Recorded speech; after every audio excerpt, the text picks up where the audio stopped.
Aliagas. Et le président du parti Les Républicains, Laurent Wauquiez, votre invité Audrey Crespo-Mara. Bonjour Laurent Wauquiez. Bonjour. Sur France 2 hier matin, et donc après l'incendie de la préfecture du Puy-en-Velay, vous avez affirmé que vous n'aviez jamais porté de gilet jaune. Or, vous avez été photographié avec un gilet jaune par-dessus votre parka rouge le 24 novembre au Puy-en-Velay. Pourquoi avoir menti ? Je vais répondre à votre question. Et vous me permettrez de soulever son caractère totalement décalé ce matin. Non, c'est pas décalé. Mentir aux Français, ce n'est pas décalé. C'est assez important. Vous me posez une question, est-ce que vous me laissez au moins le temps de vous répondre ? On a donc un pays qui est au bord de l'implosion, dans lequel on est sur une situation de crise extrêmement grave. Je viens à votre micro et encore une fois, je vais répondre à votre question pour que nous puissions trouver ensemble la possibilité de ramener de l'apaisement dans le pays. Mais cette photo est embarrassante, Laurent Wauquiez, parce que vous êtes pris en flagrant délit de mensonge. Est-ce que je peux vous répondre et est-ce que vous pouvez laisser un peu de sérénité ? Je pense que le pays en a besoin de toutes les parts. On en est tous là, Laurent Wauquiez. Je suis allé au cours de toutes ces semaines à la rencontre des Gilets jaunes pour échanger avec eux. Vous ne m'avez jamais vu sur une intervention télévisée ou dans une prise de parole avec un gilet, parce que j'ai souhaité le faire à la fois avec dignité et sans récupération. Mais vous avez porté un gilet jaune. Lors d'une rencontre au Puy-en-Velay, la grande affaire sur laquelle vous m'interrogez donc ce matin, pendant je pense 5 minutes, j'ai échangé avec un groupe de gilets jaunes qui m'a demandé de le porter. Ce que j'ai accepté pour marquer mon soutien et parce qu'ils me le demandaient le temps de l'échange. Mais les incendiaires de la préfecture portaient tous un gilet jaune exactement le même que le vôtre. Est-ce que c'est gênant ? Est-ce que ce n'est pas gênant pour un président de région ? Mais comment ce matin, alors qu'on a besoin de retrouver du calme, comment pouvez-vous faire de telles assimilations ? Vous êtes en train de dire... Parce que Laurent Wauquiez, on voudrait juste comprendre. Au Puy-en-Velay, vous portez un gilet jaune pour soutenir le mouvement. À Paris, vous enlevez ce gilet jaune pour appeler à l'apaisement. Quel est le vrai Laurent Wauquiez ? Mais j'ai toujours apporté mon soutien au mouvement des Gilets jaunes. Je n'en renie absolument rien. Depuis le début, j'ai dit que je soutenais ce mouvement parce que je considère que c'est un mouvement de la France qui travaille et qui est assommé de taxes. Vous pensez sérieusement que c'est la grande question ? J'avais oublié cet incident et cet épisode après avoir rencontré de très multiples fois au cours des dernières semaines les Gilets jaunes. Je le corrige ce matin. Je suis désolé que ça vous ait tant perturbé. Je pense que peut-être maintenant on peut revenir à des questions un peu plus sérieuses. C'est pour une question de clarté. Qui concernent le Premier ministre et le Président de la République et surtout la situation des Français. Mais parlons de l'annulation des hausses des taxes. Je vais le redire une dernière fois. Prenez garde. Prenez garde à la déconnexion. Prenez garde à votre grand écart. Je vous parle de mensonges, Laurent Wauquiez. Et c'est pour ça que vous je vous ai répondez répondu. Déconnexion. Je vous ai dit que j'avais fait un oubli. J'ai rencontré de très nombreuses fois les Gilets jaunes. Je le corrige ce matin. J'espère qu'on va revenir à des sujets un peu plus important. On y revient. Parlons de l'annulation des hausses des taxes des carburants en 2019. Avant la première manifestation du 17 novembre, les Républicains réclamaient un simple moratoire. Vous devez donc être satisfait ce matin. Vous savez, dans cette période, on doit avoir une seule préoccupation. C'est la sortie de crise. Chacun doit prendre ses responsabilités. Et on a besoin de paroles politiques qui aident à l'apaisement. Je m'y suis engagé. Et ma parole est claire. Oui, ce qui a été annoncé par François de Rugy hier, l'annulation des hausses de taxes, est un signe d'apaisement.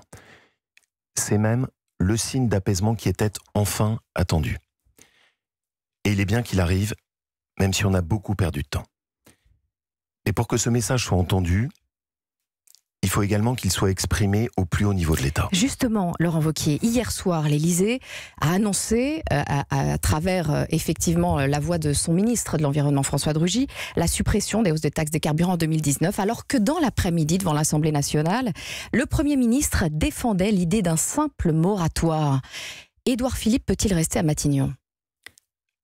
Pardon, mais encore une fois, vos questions, j'en comprends très bien. Puisque vous dites que cette parole doit être relayée au plus haut de l'État, est-ce que cette si vous me permettez juste dichotomie n'est pas deux phrases étonnante quand vous me posez une question pour pouvoir vous répondre. Et pardon de vous le redire, je pense que cette période nécessite d'être posée.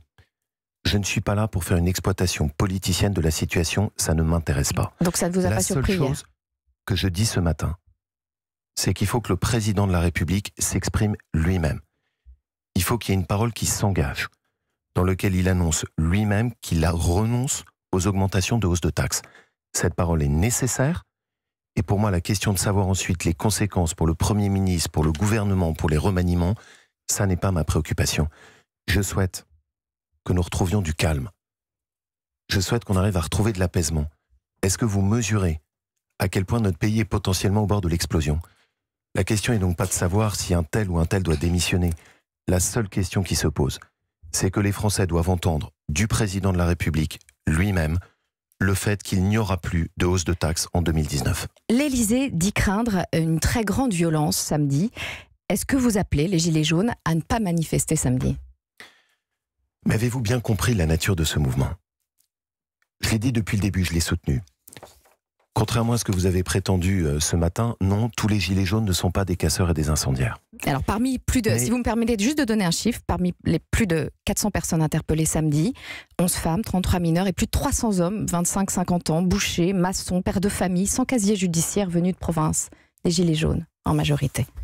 Oui, ce sont des gens qui ont été poussés à la colère. Mais il y a aussi toute cette partie de la population qui essaye et qui a cherché à s'exprimer pacifiquement, qui depuis de nombreuses semaines s'est heurté à un mur et que je n'accepte pas que vous caricaturiez.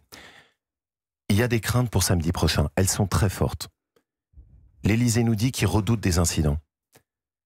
On nous dit qu'il y a potentiellement une crainte forte des forces de l'ordre, qu'on ait des incidents encore plus graves. Je ne comprendrai pas que les vraies mesures ne soient pas prises. Il faut que le président de la République adopte l'état d'urgence pour quelques jours. Qu'est-ce que l'état d'urgence permet? Il est demandé par des commissaires de police, il est demandé par les forces de l'ordre. Il permet deux choses. D'abord, il permet d'éviter que des casseurs soient autorisés de manifester. Ce pays est quand même étonnant. On peut interdire à des hooligans d'aller au stade, mais seul l'état d'urgence peut nous permettre rapidement d'interdire à des casseurs de manifester samedi. Donc vous appelez au retour de l'état d'urgence temporaire, mais est-ce que vous appelez pour autant les Gilets jaunes à ne pas manifester samedi?